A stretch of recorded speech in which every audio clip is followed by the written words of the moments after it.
आज हम लोग बात करने वाले हैं बीए पार्ट 1 हिस्ट्री ऑनर्स का चैप्टर 4 का। ये भाग 4 है। भाग 3 तक पहले ही बन चुका है। पूरा अच्छा था, हड़प्पा सभ्यता के बारे में देख लिए हैं। देखिए, हिस्ट्री ऑनर्स का मतलब हम पहले भी बताए थे। हिस्ट्री ऑनर्स का मतलब होता है हिस्ट्री को फुल अच्छा तरह से पढ़ना, जितना कि आपके सिलेबस में दिया हुआ है। तो सिलेबस में जितना दिया हुआ है उतना हम लोग फुल एकदम पढ़ लिए। आज ये जो अंतिम ये भाग है इसका, इसके बाद हम लोग नया चैप्टर शुरू करेंगे। और भाग 3 तक अगर आप वीडियो नहीं देखे हैं तो लिंक डिस्क्रिप्शन में होगा, प्लेलिस्ट में जाकर देख लीजिएगा। तो अब इसके बाद बात करते हैं हड़प्पा सभ्यता में आगे हम लोगों को क्या पढ़ना है। देखिए, हड़प्पा सभ्यता में आगे हम लोगों को पढ़ना है हड़प्पाई लिपि के बारे में। देखिए, लिपि का मतलब क्या होता है। कोई भी भाषा हम जब लिखते हैं तो भाषा का लिखने का तरीका क्या होना चाहिए, पढ़ने का तरीका क्या होना चाहिए, ये सब तरीका जो होता है उसको लिपि बोलते हैं। जैसे हम लोग हिंदी में लिखते हैं तो हिंदी किस लिपि में लिखते हैं, देवनागरी लिपि में। तो ऐसा होता है ना कि कहाँ पर कॉमा रहेगा, कहाँ पर पूर्ण विराम रहेगा, कहाँ पर इसको ऐसे रेखा ऊपर खींचा जाएगा, ऐसा हर्षिकार रहेगा कि दीर्घिकार। मान लीजिए जीवन लिखना है तो हर्षिकार रहेगा कि दीर्घिकार रहेगा। ये बात जानते रहेंगे तब नहीं इसे पढ़ सकते हैं, समझ सकते हैं। मान लीजिए कोई लिख दिया है, हड़प्पाई लिपि लिख दी है, तो आपको पता तो होगा ये लिपि का मतलब क्या होता है, हड़प्पाई का पढ़ा कैसे जाता है, बाएं से दाएं पढ़े या दाएं से बाएं पढ़े, ये सब पता होगा तब ना। तो इसी को बोलते हैं लिपि। इसी को तरीका जो होता है ये सब पढ़ने का, लिखने का, जो भी भाषा को पढ़ने लिखने का तरीका होता है उसको क्या बोलते हैं, लिपि बोलते हैं। हम लोग हिंदी में लिखते हैं तो देवनागरी, इंग्लिश में लिखते हैं तो रोमन। देवनागरी कैसे लिखा जाता है, बायां से दायां ऐसे लिखते हैं ना, इधर से इधर लिखते हैं। बायां से क्या लिखते हैं, दायां। वैसे ही हड़प्पाई जो लिपि थी उस लिपि के बारे में पढ़ना। तो उस लिपि मतलब कैसी थी, देखिए हड़प्पा सभ्यता के समय जो भाषा लिखी गई है वो भाषा अभी तक पढ़ी नहीं जा चुकी है। कोई भी उसे पढ़ नहीं पाया अभी तक। क्यों नहीं पढ़ पाया, क्योंकि लिपि समझे में नहीं आ रहा है कि वो भाषा जो लिखा हुआ है किस लिपि में लिखा हुआ है, हम पढ़े कैसे, उसका अर्थ क्या होगा। मान लीजिए वो एक चित्रात्मक लिपि थी। कैसी लिपि थी, चित्रात्मक लिपि थी। चित्रात्मक या भाव चित्रात्मक, भाव चित्रात्मक।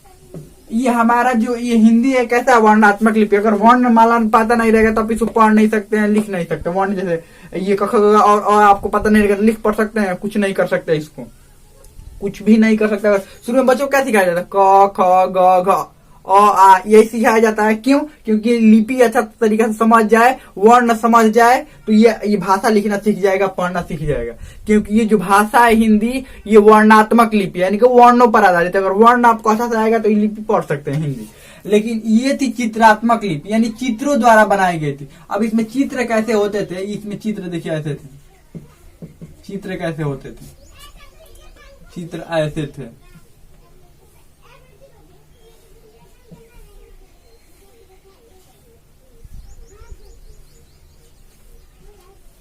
ऐसा भी बहुत सारे चित्र थे। अब इस चित्रों का मतलब आपको समझ में आएगा तब ना पता चलेगा कि क्या कह रहा है, ये किधर क्या लिखने के लिए बोल रहा है, ये क्या है। ये हर एक चित्र से कोई ना कोई भाव उत्पन्न होता था। इसीलिए इसको क्या बोलते हैं, चित्रात्मक या भाव चित्रात्मक लिपि। अब इसका मतलब है नहीं पता कि क्या लिखा हुआ है, क्या है ये। सबसे ज्यादा दो गो चित्रों का अधिक प्रयोग है, एगो यू आकार का और एगो मछली आकार का। ये दोनों आकार का सबसे ज्यादा यूज हुआ है। अब ये मिलता कहाँ है, इसका स्रोत कहाँ है, मतलब कहाँ से मिला हुआ है। जैसे हम लोग का लिपि कहाँ लिखते हैं, कॉपी पर लिखते हैं, किताब पर लिखते हैं, अभी हम बोर्ड पर लिख रहे हैं। तो इन लोगों का कहाँ से मिला, देखिए इन लोगों का मिलता है मुहरों पर। ये अपना मुहरों पर ऐसे चित्र बनाते थे। उसके बाद मृदभांडों पर, मृदभांड यानी कि मृदभांड का मतलब क्या होता है, मिट्टी के बर्तनों पर, मृदभांडों पर। उसके बाद मृदभांडों के बाद मिलता है इनके मुद्रा पर। मुद्रा यानी कि रुपया पैसा भी चलता, वस्तु विनिमय प्रणाली था, लेकिन बाद में टेराकोटा जो मिट्टी के सिक्के चलने लगे। और ये तांबे के गुटकों पर भी इनका ये लिखा हुआ मिलता है। लेकिन लिखा हुआ मिलने से फायदा क्या, जब कोई पढ़ ही नहीं सकता, कोई नहीं अभी तक पढ़ पाया है। ये इसमें लगभग 60 इसमें अक्षर होते थे। और ये पढ़ने का ना कारण एक भी था, ये भी था, ये बहुत छोटे छोटे लिखे हुए। छोटे का मतलब ये अक्षर में छोटे नहीं, 2-3 लाइन में लिखे हुए थे। इतना छोटा मान 2-3 लाइन में लिखे हुए थे, क्या समझिएगा क्या ये कह रहे हैं। और एक बात, ये लिपि जो थी दाएं से बाएं लिखी जाती थी। कैसे, दाहिने साइड से इधर से लिखना शुरू होता था और यहाँ पर आकर खत्म होता था। जैसे हम लोग ये देवनागरी लिखते थे, बाएं से इधर से लिखना शुरू कर, देखिए इधर से लिखना शुरू किया है, और वो लोग इधर से लिखते थे। चलिए हमें लगता है समझ में आ गया। अगला देखते हैं सामाजिक जीवन। देखिए ये मात्र सत्तात्मक था, सामाजिक जीवन मात्र सत्तात्मक। मात्र सत्तात्मक का मतलब ये हुआ कि यहाँ पर महिलाओं को बहुत सम्मान दिया जाता था, महिलाओं को इज्जत प्रतिष्ठा दिया जाता था समाज में। और यहाँ पर क्योंकि मात्र देवी की पूजा की जाती थी, यहाँ पर कौन कौन रहते थे? पुरोहित, पुरोहित, उसके बाद योद्धा वर्ग रहता था, योद्धा, उसके बाद योद्धा के बाद व्यापारी रहते थे और श्रमिक रहते थे। व्यापारी जहाँ होंगे वहां पर श्रमिक भी होंगे, काम करने वाले होंगे नहीं, तो श्रमिक भी रहते थे यहाँ का। और सामाजिक जीवन, समाज इसका कैसा था? सामाजिक जीवन का मतलब समाज कैसा था? आप देखिए यहाँ पर स्त्री और पुरुष, स्त्री और पुरुष दोनों आभूषण धारण करते थे, आभूषण दोनों धारण करते थे, स्त्री और पुरुष।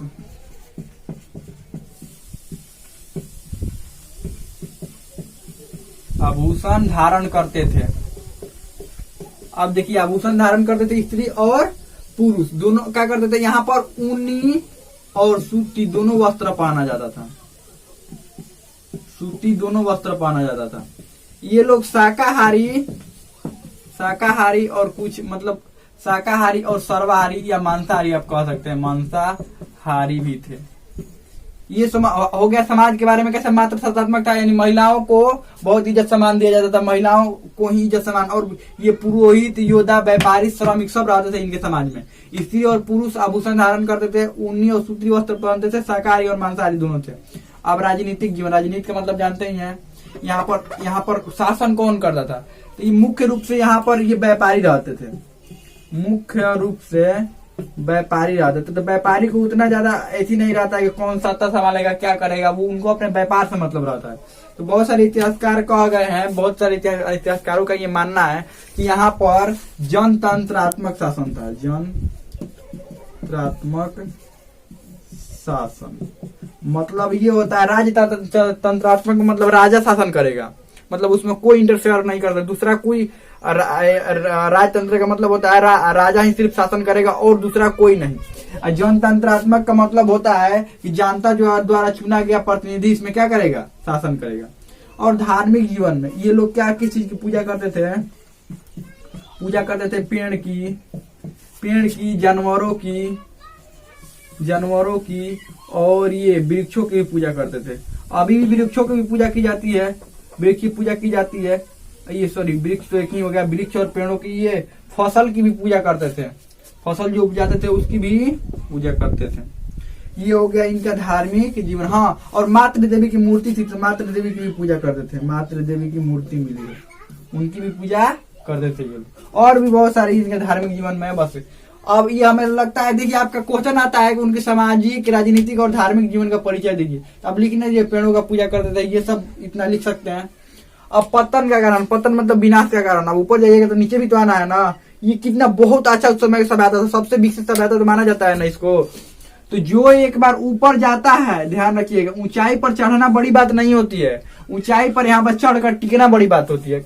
यहाँ इतना जल्दी नीचे गिरते हैं ना, अगर ऐसी नहीं रहेगा ना चढ़ने में, अगर मेहनत नहीं किए होंगे या चढ़ने के बाद ऐसा आपको अंदर कुछ ऐसा आ जाएगा तो ये इतना जल्दी नीचे आता है ना। इन लोगों को भी ऐसा ही हुआ, पूरा एकदम ऊंचाई पर गए क्योंकि सारे इनके पास व्यवस्थाएं हो गई थी। आधुनिक समय में हम लोग जो अभी यूज करते जितनी सारी व्यवस्था है ना, स्विमिंग पूल हो गया था, अच्छी सड़कें हो गई थी, अच्छी घर हो गए थे, ये सब चीज व्यवस्था हो गया था। अब देखिए कैसे ये विनाश होता है इन लोगों का। तो ये लोग तो शिखर पर पहुंच गया और उसके बाद कैसे नीचे आ गए। तो शिखर पर पहुंचना बड़ी बात नहीं होती है, वहां पर ठहरना बड़ा बात होता है। पतन का कारण क्या माना गया है? बाहरी आक्रमण, बाहरी आक्रमण और बाढ़ माना गया। तो अभी तक इतिहासकारों का मानना है कि बाढ़ से, क्योंकि बाहरी आक्रमण से देखिए ये लोग इतने विकसित थे, खुद की सुरक्षा नहीं कर सकते थे, क्योंकि उस समय इनकी बराबरी में उधर कोई नहीं था, बराबरी में इनका कोई नहीं अभी तक सभ्यता मिला है कि इनसे कोई विकसित हो।